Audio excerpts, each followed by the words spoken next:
നാട്ടിൽ നിന്ന് എന്തായാലും ഈ തണുത്ത് വിറച്ച സമയത്ത് തന്നെയായിട്ട് എനിക്ക് ഇവിടെ എത്താൻ തോന്നിയത്.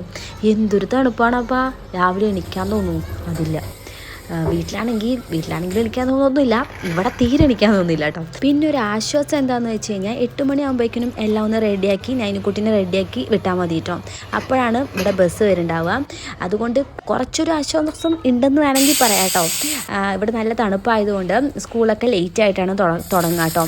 അതുകൊണ്ട് കുഴപ്പമില്ല. അപ്പോൾ നമ്മുടെ ഇന്നത്തെ ബ്രേക്ക്ഫാസ്റ്റ് എന്ന് പറയുന്നത് എന്താണ്, ചപ്പാത്തിയും ഗ്രീൻ പീസ് കറിയാണ് കേട്ടോ.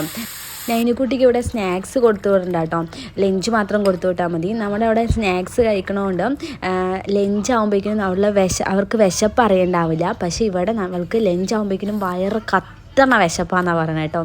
അതുകൊണ്ട് ഞാൻ ലഞ്ചിൻ്റെ കൂടെ കുറച്ച് ഫ്രൂട്ട്സോ അങ്ങനെ എന്തെങ്കിലും വെച്ച് കൊടുക്കാറുണ്ട് കേട്ടോ. വിശന്നിരിക്കുകയായിരിക്കും കുട്ടി. അപ്പോൾ ശരി, ചാച്ചാവ്.